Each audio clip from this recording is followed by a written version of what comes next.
You're listening to the Dibbly Dobbly Podcast. Remember to like, share, comment, subscribe, and click the bell to make sure you get the latest episodes of the podcast. Be sure to like and share our Facebook page and follow us on Twitter and on Instagram. Hi everyone and welcome back to another episode of the Dibbly Dobbly Podcast.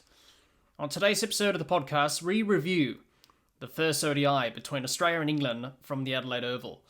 It's the Dibbly Dobbly Podcast, and let's get started. Let's have a look at the match summary from the first ODI between Australia and England from the Adelaide Oval. England batted first and made 9 for 287 from their 50 overs. Malan top scored with 134. Adam Zampa and Pat Cummins took 3 wickets each for Australia. Australia needed 288 runs to win. They chased down the runs with ease, finishing on 4 for 291 from 46.5 overs. David Warner top scored with 86 and David Willey took 2 wickets for England. Australia won by 6 wickets and Dawood Malan was named Player of the Match. What were the key moments and key factors from this first ODI between Australia and England? Dawood Malan's innings of 134 and the partnership he had with Josh Buttler of 52 for the 5th wicket and 60 for the 8th wicket with David Willey guided England from 4 for 66 to 9 for 287 from their 50 overs. Australia's bowling to have England under pressure early at 4 for 66 inside 13.2 overs and to keep them to 9 for 287. The opening partnership between David Warner and Travis Head of 147 for the first wicket set the foundation for Australia to chase down the target of 288 runs to win the first ODI by 6 wickets and claim a 1-0 series lead. Those were the key moments and key factors from this first ODI at the Adelaide Oval. Let's have a look at both teams' performances in this first ODI at the Adelaide Oval with both bat and ball. We'll start with Australia and their batters. Warner, 86, Head, 69, Smith, 80 not out, Labuschagne, 4, Carey, 21, and Green, 20 not out. That's how the Australian batters went about things in this first game of the series. Australia's batting in game number 1 of this ODI series against England was pretty good. They batted well. Chasing 288 in the end was a straightforward run chase for Australia. And the Travis Head, David Warner opening partnership got things off nicely for Australia in the run chase. They set up the run chase nicely for Australia, got them off to a good start. They laid the foundation. They really took the pressure off the rest of the batting order. And that's what you need to do in an opening partnership, is to really get in, get set, make sure you see off the new ball, get in, cash in, and really take the pressure off the rest of the top order and middle order. And that's what David Warner and Travis Head did in this partnership. Obviously, new opening partnership, no Aaron Finch, he's retired. So Travis Head gets an opportunity to open the batting with David Warner. And pretty much he made the most of his opportunity in this game. You know, this partnership was very crucial for Australia to get off to a good start of the run chase, and in the end, they got them over the line. They added 147 for the first wicket, David Warner and Travis Head. As I mentioned before, they have opened the batting before in ODIs. This is not the first time David Warner and Travis Head have opened the batting.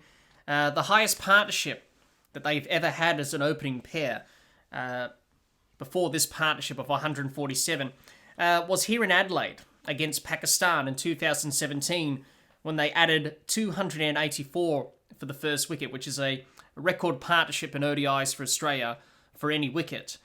So these two love batting with each other and they complement each other so well. Both of them are aggressive players. We know David Warner's an aggressive type player. Travis Head likes to get bat on ball and looks to get on with it and play with that aggressive approach and positive intent, which is good to see. And in this game, they did that nicely, batting with each other. As I mentioned, you know, their opening partnership is an important one for Australia going forward long term into the 50-over World Cup. This could be the opening partnership that Australia take to India. I think for the selectors, they've got to back Travis Head, give him a few games to prove himself. If he doesn't do well, then give it to someone else. But I think what we saw in this first game, yes, it was against England's second string bowling attack, But apart from that, we saw Travis Head really take this opportunity. 69 he made, David Warner made 86. And it was a good opening partnership. And that's very important for Australia, to have a good, solid opening partnership to really get the innings off to a good start. And that's very important, especially when you go to India. It's important to have a very good opening partnership. We saw in this game, Warner and Head, did their role. They did it well. Both of them punished the bad balls. Both of them rotated the strike nicely. They did the basics well. They were watchful pretty early on. England were getting the ball to swing a little bit. There was a bit of something in the wicket for the England bowlers under the lights at the Adelaide Oval. Once they got through that period, they then started to attack and branch out and really put the England bowlers under pressure. So that's good partnership batting, especially good opening partnership batting as well. As I mentioned, did the basics well, and their partnership really set Australia in this run chase, really set the foundation. David Warner batted well for his 86 of 84 balls. He looks pretty good. That's good signs for Australia that he's scoring runs. Travis Head, as I mentioned, 69. He scored off 57 balls. Made the most of his opportunity opening the batting. Obviously, perfect timing for Travis Head to get back into the one-day side. Aaron Finch retiring, gets an opportunity to open the batting. First game in, gets 69. Good partnership with David Warner, and that will boost his confidence for the rest of the series, no doubt. Steve Smith, brilliant innings from him, 80 not out. And I thought Steve Smith tonight looked at his best. He had that fluency, he had that rhythm to his batting. His strike rate was pretty good. He was scoring at a good rate. Looked at his best. I think at one stage, when he played a cover drive, he said to David Warner, "I'm back, baby." And he's pretty much back. Judging by what we saw in this game, it's good to see Steve Smith being the old Steve Smith of old, scoring runs, and that's good signs for Australia going forward. I thought he batted well for his 80 off 78 balls. The top order from Australia did its job. There was no batting collapse tonight. We've seen that throughout Australia's batting in one-day cricket over the recent series they played against New Zealand and Zimbabwe early in the summer, is that the top order lost early wickets. Tonight against England, the opening partnership did its job, put on 100 runs for the first wicket, 147 in the end, and that takes the pressure off the rest of the batting order, so you can come in, play with freedom, and you don't have that pressure of the run chase on your shoulders. We saw from Steve Smith, the way he played, the pressure wasn't on him. He can go out there and express himself. So, and we also saw that from Alex Carey and Cameron Green as well, who made some very good contributions. And obviously Warner and Head were good as well. So that's important for Australia, that the top order continues to do its job, not lose early wickets, because if Australia get off to good starts like they did in the run chase here against England, they'll have success chasing down any total or setting a target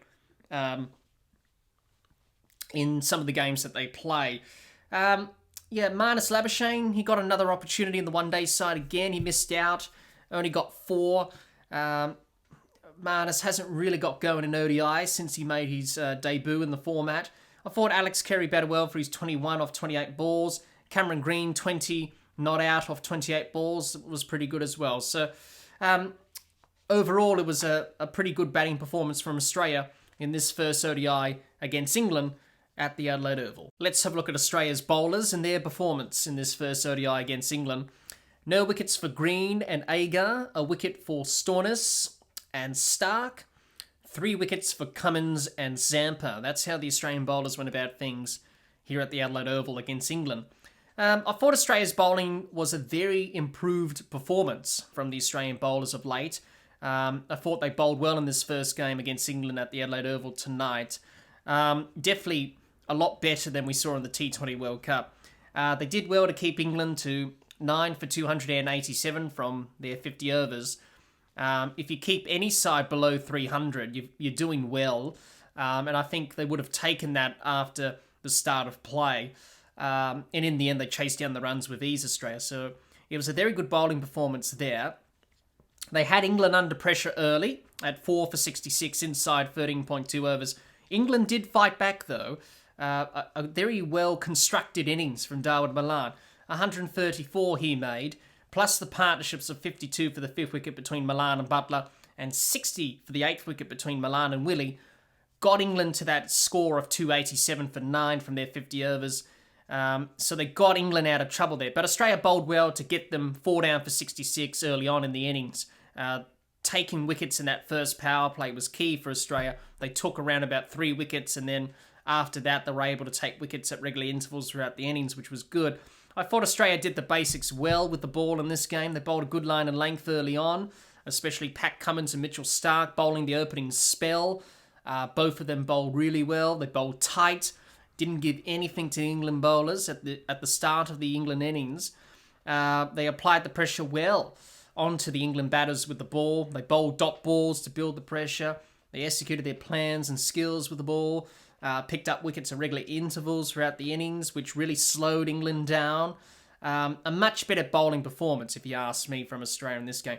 Now, if we're going to be hypercritical of Australia's bowling performance, maybe they should have bowled England out for a score of mid-130s, maybe.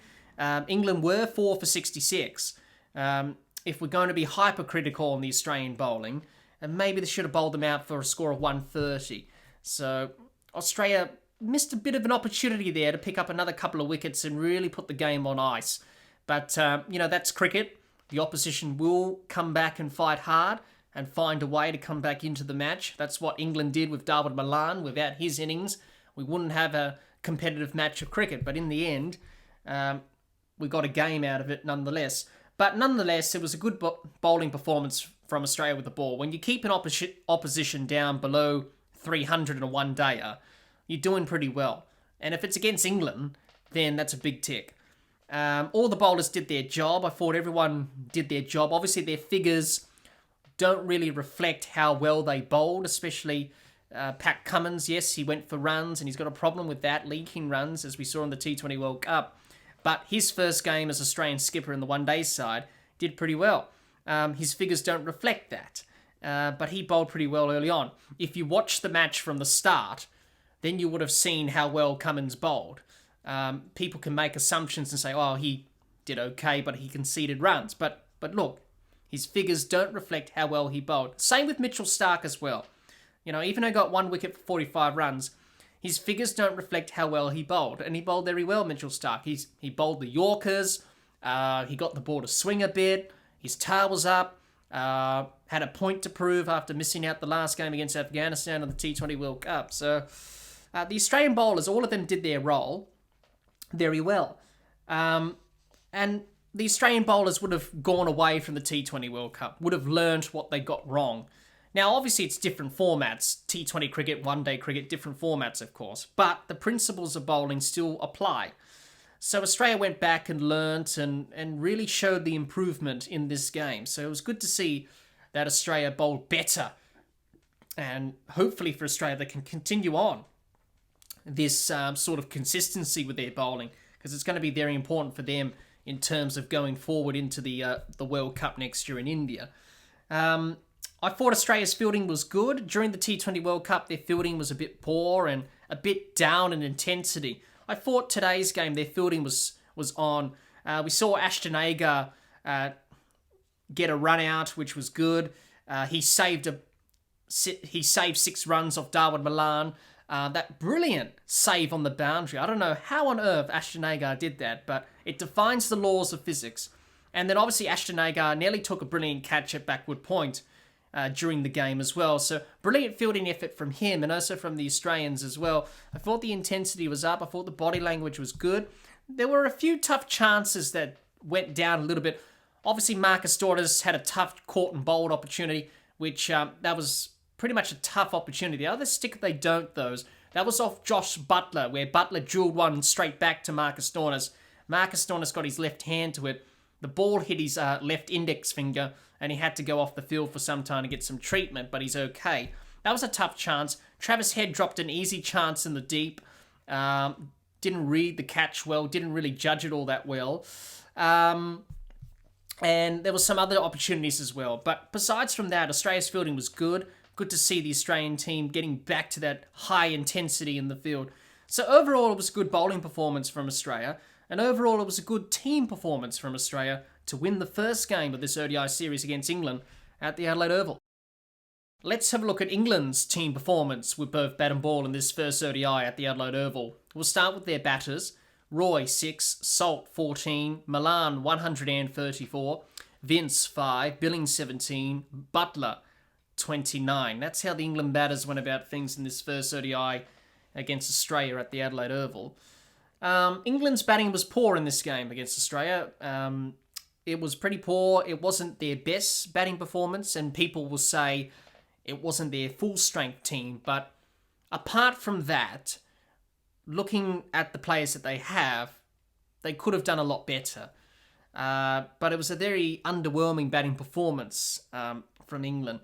As I mentioned, despite going into this series with their second best 11, there's plenty of opportunities for some batters in this batting lineup to make their case for selection for next year's 50-over World Cup in India. You've got, Jason Roy, who's been dropped to the T20 side for England. He's coming back. He's out of form.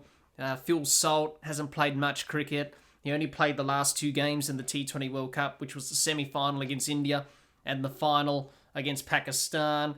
You got James Vince, who hasn't played much cricket. Same with Sam Billings. They weren't a part of England's T20 World Cup squad.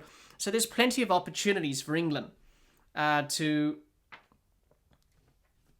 make the most of these opportunities to try and push their case for selection. Unfortunately, in this game, some of those players I mentioned did not make the most of that opportunity. England were in trouble early, 4 for 66 inside 13.2 overs. And let's be honest, the game was probably going to be done. It was going to be an early finish. It was probably going to be a very, big victory for Australia in the end. Looked like they were going to get bowled out for a score of 100 plus, or maybe just under 100 at one stage. But enter Dawid Malan. Dawid Malan got England back into this game of some sort. Brilliant century, 134 off 128 balls. Looked at ease at the crease compared to his other batting partners. And he was the only England batter that looked easy at the crease. Took his time, got used to the conditions, summed up the situation. All right, England 4 down for 66. I'm the main batter in the side. I'm the senior player. I've got to stand up, do my role. If I bat through the innings, which Malan almost did, he got out towards the end. But, we've got a chance of posting a score around about 200 plus or something. In the end, England got to 287 because of his innings. Also, the partnerships that Malan had with Butler, 52 for the 5th wicket, 60 for the 8th wicket with David Willey. Those partnerships and his innings of 134, Malan, really got England back into this match of some sort. 9 for 287 they got to from their 50 overs. But in the end, it wasn't enough as Australia chased down the runs easily. So Dawid Malan, going back on him, very good player. ODI cricket's probably his best format, he said. He's averaging 50 plus in the format, which just shows that he's a quality player. And his innings was crucial for England to get them back into the game of some sort. In the end, it was not enough in the end for England. Unfortunately, their bowling didn't quite get it right, and Australia were able to chase down the runs with ease. We'll talk about the England bowling very soon. As I mentioned before, it was a big opportunity for some England batters like Jason Roy. The way he got out to Mitchell Starc getting bowled through the gate, one swinging back in, just shows that Jason Roy's still out of form. No wonder England dropped him from the T20 World Cup squad and the side. Gets an opportunity back in the one-dayers. So that was an opportunity missed from him. Phil Salt, as I mentioned before, opening the batting opportunity for him to make his case, didn't make the most of it. James Vince the same, and Sam Billings the same. So didn't make the most of their opportunities and haven't played a lot of cricket of late. England won't be happy about their batting performance. Now, I know people will say this is not England's strongest side, and I'll get that. But England do have high standards, and it doesn't matter if they're playing their A side or B side, which they did in Game 2 here, with their batting and bowling, obviously, because 4 days after the T20 World Cup final, they left out some players like Moeen Ali, Chris Woakes, Sam Curran, Adil Rashid, etc. So it wasn't their strongest 11, but still, they've got tremendous depth and talent. And the way they batted here was pretty poor. So they won't be happy about that, England. They've got high standards. and I don't think they'll be happy about this batting performance either from them tonight in this first game against Australia. So they've got a lot of work to do going into Game 2 of the series. So overall, it was a poor batting performance from England in the first ODI against Australia at the Adelaide Oval. Let's have a look at the England bowlers and their performance in this first ODI against Australia. No wickets for Malan, Wood and Stone, a wicket each for Dawson and Jordan, and 2 wickets for Willie. That's how the England bowlers went about things in this first ODI against Australia. England's bowling wasn't quite at their best in this first ODI against Australia. It was their second string bowling attack. Obviously no Chris Wilkes, no Sam Curran, no Adil Rashid, obviously being rested. Obviously this first ODI of the series against Australia was 4 days after the T20 World Cup final. So it's understandable that England did rest players, but they did try players in Luke Wood, Ollie Stone and Liam Dawson in the bowling attack. And obviously David Willey as well and Chris Jordan. As I mentioned, it was their second string attack, weren't quite at their best. Defending 288 was always going to be difficult for England because that wasn't going to be enough runs to try and win the game. They did well to get to 287 to put themselves in that good position, all thanks to Darwin Malan's innings of 134 and the partnerships he had with Butler and Willey. Apart from that, their bowling had to do the job and take wickets. The only way England was going to win this game was to take wickets, put Australia under pressure. In the end, they couldn't do that. Didn't get their lines and lengths right. They were inconsistent. Didn't execute their plans or skills with the ball. Didn't take wickets at regular intervals throughout the Australian innings. Didn't build pressure with dot balls. So they didn't quite do the basics right, England, with the bowling. So apart from that, David Willey bowled well. He got 2 wickets. Dawson and Jordan chipped in with 1 wicket each. The others didn't really quite have success with the ball. They went for runs. Luke Wood on ODI debut was expensive. None for 59. Ollie Stone coming back into the side. None for 50 from his spell of overs. So, yeah, a very underwhelming bowling performance from England. But it is their second string attack. But an opportunity for the England bowlers like Dawson, David Willey, Chris Jordan, Luke Wood, Ollie Stone. Opportunity for them to push their case for selection for the 50-over World Cup next year in India. So these games do have some meaning. I know a lot of people have said these games are meaningless, but if we're looking at it purely based on the cricketing opportunities for these players, some of these players that haven't played a lot of cricket, especially for the England team, it's a very hard team to get into. There's opportunities to be, taken there and to put your case for selection. So the England bowling just didn't quite get it right. They didn't do the basics well enough. Australia were able to put pressure back on them, and England weren't able to recover from that. And Australia were able to chase down the runs with ease. So not much to really add on to it, really. It was a underwhelming bowling performance. Overall, a poor bowling performance from England, and overall, it was a poor team performance from England in this first ODI at the Adelaide Oval against Australia. Let's preview the second ODI of the series between Australia and England from the SCG. Talk about the potential 11s for both teams and who's going to win this second ODI. Let's have a look at both teams' stats and records here in ODI cricket at the SCG. The first ODI that Australia and England played at the SCG was back in 1979. They've played 23 matches. Head-to-head, Australia and England are at 11 apiece. So they're on level terms there, head-to-head at the SCG. Let's talk about Australia's potential 11 for the second ODI at the SCG. I think Australia will make a couple of changes to their 11 for the second ODI at the SCG. I think Josh Hazlewood may come back, along with probably potentially Mitchell Marsh in for the next game. Now, for Josh Hazlewood, he'll probably come back in from probably Ashton Agar. I know Australia went with the 2-spinner approach in Adelaide, obviously thinking about combinations for the 50-over World Cup in India. I don't think you need 2 spinners in Sydney. Back in the day, you would have gone with 2 spinners in Sydney because the Sydney cricket ground pitch used to take turn a lot. These days, it doesn't really turn as much, so I don't think Australia should go in with 2 spinners. I think Ashton Agar to miss out and Josh Hazlewood to come back into the side after missing game 1. Marcus Stoinis could be in doubt for this second game. he got a bit of a hit on the left index finger. He was fielding a ball from Butler, who hit it straight back to him. Marcus Stoinis stuck out his hand for a caught and bowled. Unfortunately, the ball hit his left index finger. So at the end of the day, Marcus Stoinis was all right. He was able to continue fielding. He was in good spirits and he was okay. So if Marcus Stoinis is in doubt for the next game, I think Mitchell Marsh will come in for him, just in case Marcus Stoinis doesn't really pull up with that finger. And he'll take his place, Mitchell Marsh, in the 11 for Marcus Stoinis. So Hazlewood and Marsh to come into the 11 potentially, and Agar and Stoinis to potentially miss out. So that could be Australia's potential 11 for the second ODI. Let's have a look at England's potential 11 for the second ODI at the SCG. Now, I think England will make 4 changes to their 11 for the second ODI at the SCG. I think Moeen Ali, Chris Woakes, Adil Rashid, Sam Curran will come back in for Game 2. Obviously, all those players missed out in Game 1 due to being rested after the T20 World Cup final, of course. I think they'll come in for Chris Jordan, Liam Dawson, and Luke Wood and Ollie Stone.